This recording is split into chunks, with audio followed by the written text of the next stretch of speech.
Halo, selamat pagi adik-adik sekalian. Apa kabar? Semoga tetap sehat ya dan semangat. Nah, kali ini kita akan belajar tentang cahaya. Sebelumnya kamu sudah dapatkan materi ini. Berharap kamu sudah membacanya dengan baik sehingga kita akan mengulas sedikit dan kemudian membahas soal. Ya, kita akan lihat cahaya ini merupakan gelombang elektromagnetik ya. Kita sudah belajar sebelumnya gelombang bila ditinjau berdasarkan mediumnya ya, ada dua jenis, yaitu gelombang dengan memerlukan medium ya, disebut sebagai gelombang mekanik. Kemudian ada gelombang elektromagnetik. Nah, gelombang mekanik tadi apa? Memerlukan medium merambat. Kemudian gelombang elektromagnetik berarti tanpa medium. Oke, nah medium ini maksudnya bisa zat padat, bisa zat cair, bisa gas ya. Nah, kita lihat bagaimana matahari sebagai sumber cahaya ya, dari kejauhan cahayanya mampu mencapai bumi jutaan kilometer ya, begitu. Tentu melewati atau melintasi jutaan kilometer ruang hampa sebelum akhirnya mencapai atmosfer bumi. Nah, inilah gelombang elektromagnetik dapat merambat tanpa medium. Oke. Nah, sifat-sifat daripada cahaya ya, ada beberapa. Nah, yang kita pelajari di jenjang saat ini, sifat cahaya itu merambat lurus ya. Kita sudah tahu ini bagaimana cahaya dapat merambat lurus. Kemudian dapat diuraikan ya. Dapat diuraikan ini contohnya pelangi, warna-warna pelangi. Kemudian dapat diteruskan. Ya, contohnya ini dapat menembus benda-benda bening ya, atau ditransmisikan. Kemudian dapat dibiaskan, kemudian dapat dipantulkan. Nah, untuk materi kelas 8, kita cahaya ini akan fokus pada subtopik pertama pemantulan, kemudian pembiasan. Nah, pemantulan ini akan identik dengan cermin. Kemudian pembiasan ini akan identik dengan lensa. Ya. Nah, ada juga nanti beberapa besaran-besaran yang kita perhitungkan ya. Ada fokus, jarak benda, jarak bayangan, dan perbesaran. Kemudian demikian lensa, ada fokus, ada jarak benda, jarak bayangan, ada perbesaran juga, dan satu lagi ada kekuatan lensa. Nah, ini juga akan masuk pada topik baru nanti adalah tentang mata, cacat mata, kemudian alat bantu lensa.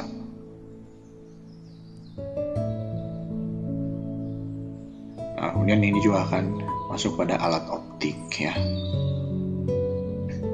Ini sub-sub topiknya lah ya. Nah, memang alat optik di sini tidak akan mencakup semua ya, karena kita akan batasi materi sesuai kurikulum.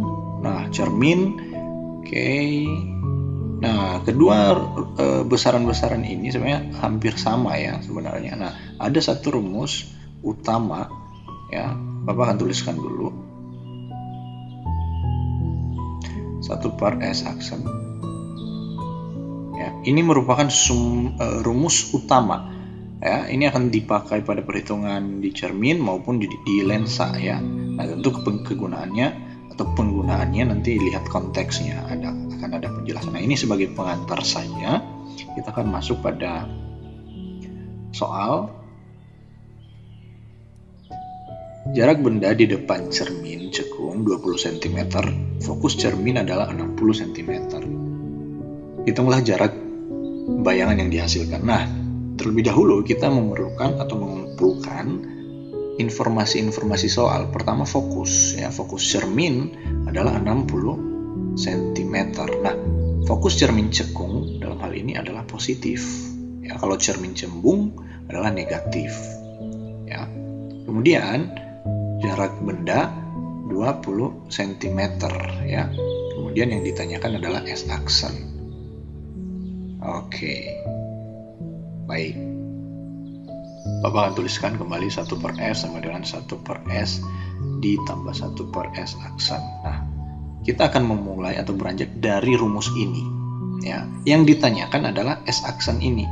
Ya, berarti kita sedikit memodifikasi rumus ini, mengubah 1/F, kemudian pindah ruas menjadi 1/S aksen, 1/S sama dengan tersisa di sebelah adalah 1/S aksen. Oke. Nah, Bapak harap kamu sudah terbiasa mengubah ini. Kita substitusi angka-angka yang sudah diperoleh 60. Oh, jangan langsung ya. Baik.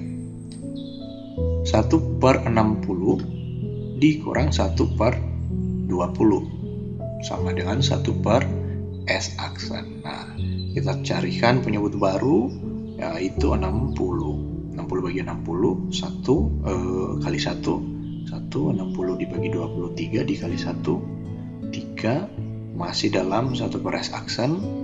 Kemudian 1 dikurang 3 berarti minus 2. Ya, berarti minus 2/60. Masih dalam bentuk 1/S aksen. Sekarang yang diperlukan adalah S aksen. Nah, berarti kita akan membalik 60 dibagi 2. Ya. Oke, sama dengan minus 30 cm.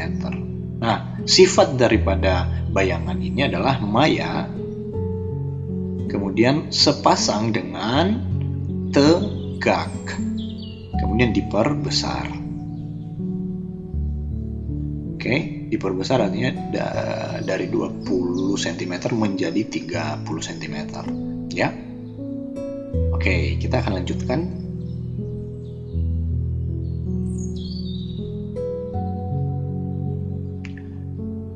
Gambarkanlah pembentukan bayangan pada cermin cekung, ya, bila benda berada di antara titik M dan F. Nah, titik M dalam hal ini adalah titik pusat kelengkungan, ya. Ini sebenarnya karena konteks kita, Bapak sudah berikan simbol M sebagai titik pusat kelengkungan. Jadi jangan rancu konteksnya apa, simbol ini apa, ya. Nah, kita lihat. Kita gambar terlebih dahulu cermin cekung. Oke, kemudian gambarkan sumbu utama.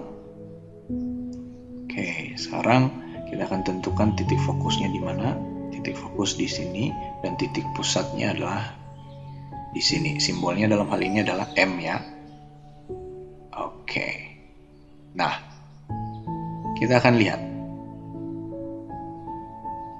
Benda berada di antara titik fokus dan M.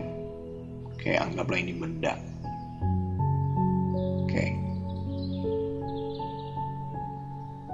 Untuk menggambar pembentukan bayangan pada cermin cekung ini, tetap memperhatikan sinar-sinar istimewa, ya, kaidah sinar-sinar istimewa. Ya, silakan sambil membaca materinya. Sinar datang sejajar sumbu utama akan dipantulkan terhadap titik fokus. Oke. Atau melewati titik fokus, ya. Sinar datang melewati titik fokus, oke, akan dipantulkan sejajar sumbu utama, ya. Sejajar sumbu utama. Oke. Nah, perhatikan di sini ada titik potong, ya, 2 garis. Nah, ini menunjukkan letak atau posisi daripada bayangan. Dengan catatan ini menjadi terbalik, ya. Nah, sifat dari bayangan ini berarti nyata karena bayangan terbentuk di depan cermin, kemudian terbalik, diperbesar. Oke, nah Bapak juga berikan informasi bahwa hubungan antara fokus dan M atau titik pusat ya, titik pusat kelengkungan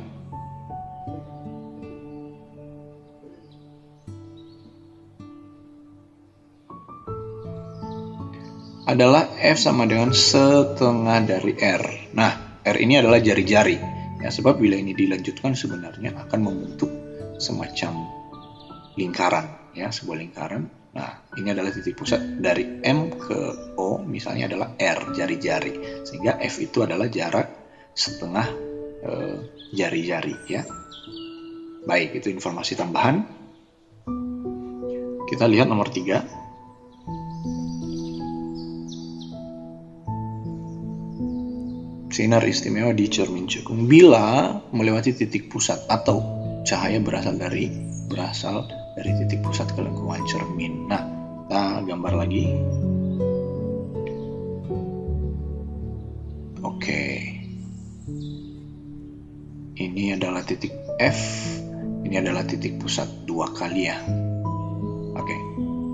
Benda berada di titik pusat berarti M dalam hal ini ya.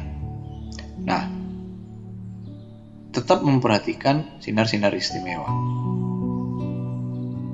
Sinar datang sejajar, sumbu utama akan dipantulkan melewati titik fokus. Kemudian sinar datang melewati titik fokus, akan dipantulkan sejajar sumbu utama. Ya. Gini. Nah, perhatikan di sini ada perpotongan sebenarnya ya. Titik potong ini menunjukkan letak di mana pembentukan bayangan. Ya. Nah, ini berarti terbalik ya.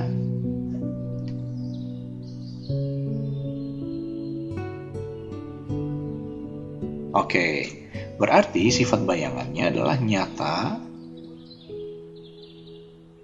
terbalik, diperbesar. Oke, inilah pembahasan dari 3 soal itu. Nah, di sini ada konsep dan ada juga perhitungan. Berharap kamu mampu memadukan kedua-duanya ya, supaya jauh lebih memahami materi ini.